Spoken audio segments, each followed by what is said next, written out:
Hello everyone, welcome back to Thailandmorethanabeach. How are you all doing out there? Oh, that's good, I'm glad you're all well. Yeah, I'm doing fine, thanks very much, and thank you for asking. I was contacted yesterday by one of my viewers by email after posting my introduction clip. They had suggested that I use my channel to tell some of the many ghost stories that I have been told during my many years of coming to Thailand. Then after a brief telephone conversation with her and thanking her for the idea and how reluctant I was to do it, her final words before she said goodbye and hung up the phone was, "At your age, what are you going to lose?" This made me belly laugh, and after a while of thinking about it further, I agreed. After all, ghost stories have been around for thousands of years and form part of every culture and every civilization around the globe. This can also be said of Thailand. A ghost story is a piece of fiction or a drama that includes a ghost or simply takes a premise, the possibility, ghosts or characters' belief in them. The ghost may appear of its own accord or be summoned by magic. Wikipedia. In the most part, I don't believe that everyone that had seen a ghost or an apparition of a ghost or spirit might necessarily agree with Wikipedia's definition. However, I'm not here to tell you that they do or don't exist. That, my friends, is for you to decide if they are truly fact or fiction. I can only tell you the people who had recounted their stories to me believed 100% that they had witnessed to be true and that they would stake their lives on it. The first story of many I will impart to you I will call The Taxi Driver. See you the other side of the intro.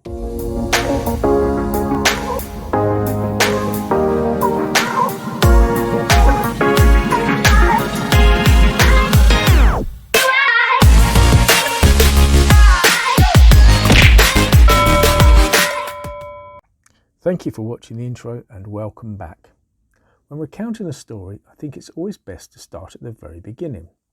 Somchai first met Pailin when they studied at the same school. Pailin was 1 year his senior and was a gifted student. On the other hand, Somchai was not academic in any way, shape or form. His attributes had leaned more towards sports and athletics. However, he showed great talent at basketball. In actual fact, it was the first time Somchai and Pailin had been introduced to each other during a basketball tournament Somchai had been taking part in for his school team. For Somchai, it was love at first sight. Not so much for Pailin. She thought that Somchai was arrogant, showy for her liking.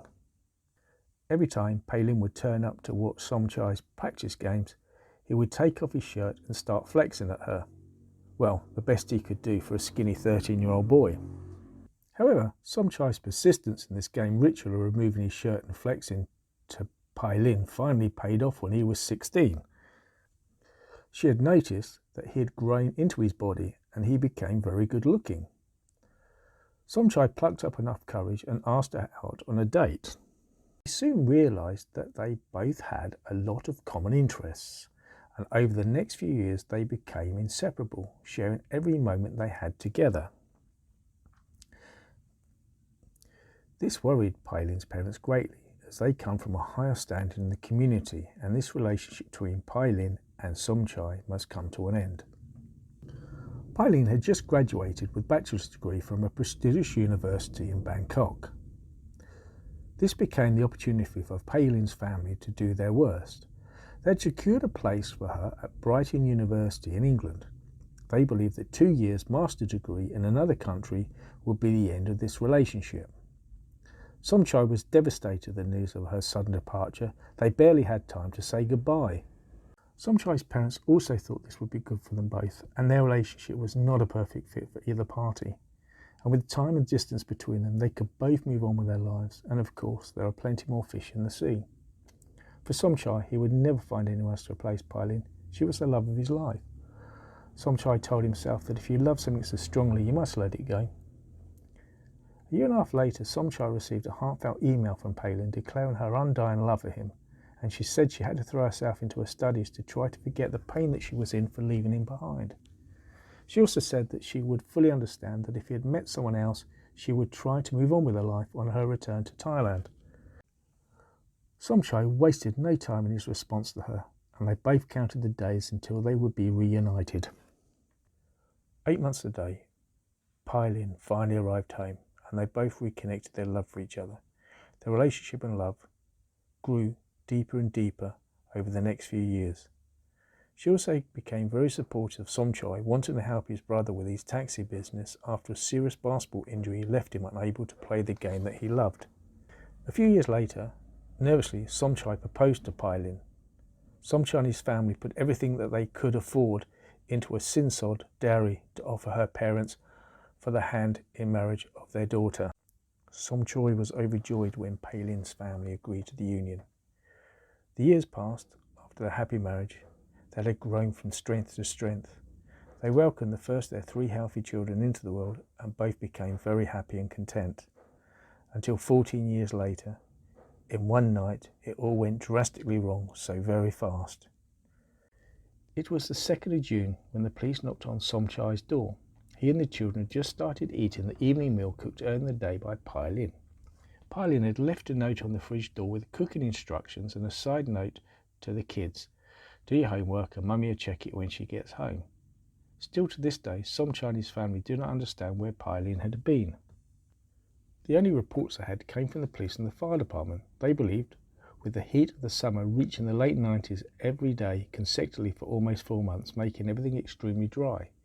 Once a sudden downpour hit that evening, it made the roads extremely greasy and extremely dangerous. They had presumed that Pailin was heading towards home on the freeway, and unbeknownst to her, that a few miles ahead was the underpass. They had estimated that a week's worth of rain had fallen in a short space of time. The water had cascaded down the road of the underpass, forming a small pond effect at its deepest point around 6 inches that had collected, and to make things worse, the storm drain situated either side had become blocked with debris and the water had no means of escape. By the time Pailin had reached the underpass, she was doing a respectable 50 miles an hour, not the standard 70 miles an hour, the maximum speed limit. Still, when the car hit the water, the tires lost traction, the car had aquaplaned. With no control, the car crashed and bounced off each wall and started to roll over and over again until the car came to a complete standstill. By the time the fire department arrived, Pailin was pronounced dead at the scene.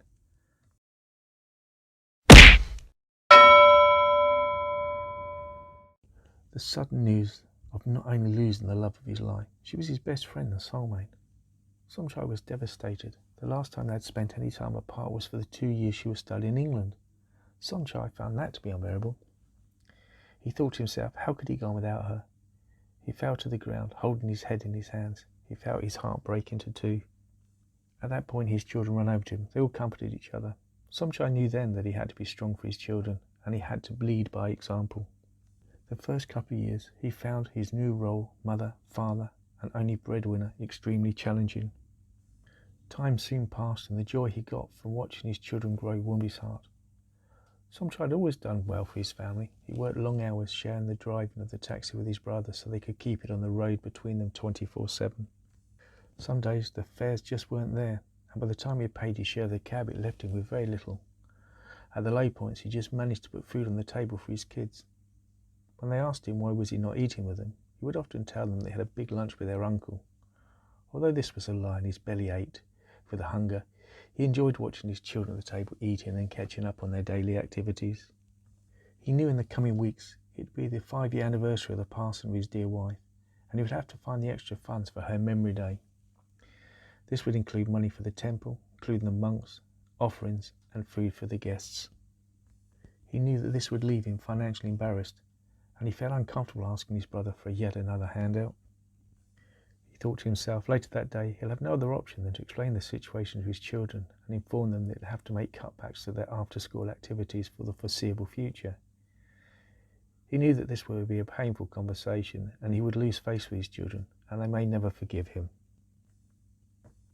Somchai was flagged down by 3 foreigners with suitcases. He knew in an instant this would be an airport run. This was a love-hate situation. It was possible that he could make more money by declining and continuing to do many pickups and drop-offs locally. However, on this occasion, he decided to take them to the airport. The passengers had been very chatty with Somchai, and this made the journey go very, very quickly. When they arrived at the terminal, Somchai helped them with their luggage and pointed them in the direction of the check-in desk. Once they settled the fares, all three handed Somchai little coin purses and said, "Would you like these? They have a little baht in them. It's not worth our time with the exchange rate as it stands." He thanked them each for their gifts as they made their way to the terminal. Somchai headed home. He made one quick stop before joining the freeway to use the restroom and to grab a quick drink. He opened one of the coin purses to see if there was enough to cover the cost of his drink. To his surprise, it just contained a few coins but many banknotes. He opened the other two and found the same. He was in shock and disbelief. The three purses totaled to 40,000 baht. He counted them 3 times just to be sure. He felt his heart beat in his chest through the excitement. He now had enough money to cover the cost of his wife's memory day, with some left over for a rainy day. The cherry on the cake was he no longer had to lose face with his children. Somchai continued his journey home feeling extremely pleased with himself. He had not yet realised the weather was turning for the worst. A big clap of thunder brought him down to earth very quickly. The heavens opened and the rain dropped heavy and hard. He could barely see the road through the windscreen of the sheer volume of water coming down. The windscreen wipers had been no match for the deluge. At the last possible moment, he noticed a woman dressed in white stand in the road before him. Somchai slammed on his brakes, hoping he had enough time without hitting her with his vehicle. "My, that was close," he said to himself as she was in line with the passenger. He rolled down his window and said, "Lady, are you crazy? I could have killed you. You can't stand there. This underpass is dangerous. If you get in the car, I'll drive you to the slip road where you'll be safe." He noticed the lady was sitting in the seat behind him. He could not see her face as she had positioned herself in the rearview mirror's blind spot. Somchai did not hear the car door open or close. He just put this down to being overtired and still excited from his good fortune earlier. Somchai asked the lady what she was doing standing in the middle of the road in this dreadful weather. She replied, "My car was towed and she was waiting for her husband to come and fetch her." Somchai reached for his phone and passed it to the lady and said, "Would you like to call your husband and let him know that you're safe and being driven to the next exit?" She declined Somchai's offer of a phone call. He asked her how long she'd been waiting for her husband. She replied, "A long time, a very, very long time." Then she said, "Everything is okay now." Somchai had almost arrived at the exit when the lady said to him, "I'll always love you and the kids. Look after yourself and look behind Daddy's picture." Somchai was shocked by this comment and thought it was the ravings of a mad woman. He looked once more at her through the rearview mirror. She was gone. Somchai stopped the car at the exit, jumped out. He opened the passenger door to find it empty. He thought to himself, had he imagined all this? Was he having a stroke? Was he seriously ill? He arrived home shortly after, visibly shaken, happy to be home, safe with his children and the memory of his beautiful wife. Whilst he was in bed, everything played out in his mind. The gift from the foreigners and the lady in the car. Her words echoing in his mind over and over again. "I'll always love you and the kids. Look behind Daddy's picture." Palin's father had died a few years before her. She had put a picture of him up in the prayer room. Curiosity got the better of him. Somchai found himself standing in the prayer room, staring down the picture of his dead wife's dead father, thinking to himself, he must be mad. He reached down and picked up the picture and thought to himself, "Oh, this is a little heavy." He took the picture to the dining room table, carefully put the picture face down and opened the 4 clasps holding the picture in place. Once the back was removed, he found an envelope containing 1 letter and a bank book. Somchai went cold. His mouth went dry. He looked at the 3 purses. He looked at the back of the picture. He looked at the envelope and the bank book. Was this true? Could that have been his wife? He was flabbergasted. He took a moment to compose himself. Then he shouted for his kids to come and join him in the lounge immediately. A few moments later, all 3 kids arrived. He explained to his kids, "I've just had the weirdest days of days," and he shared his story with the kids. Thank you for listening to the story. If you like more of this sort of content, please let me know. Thank you once again. Please like and subscribe.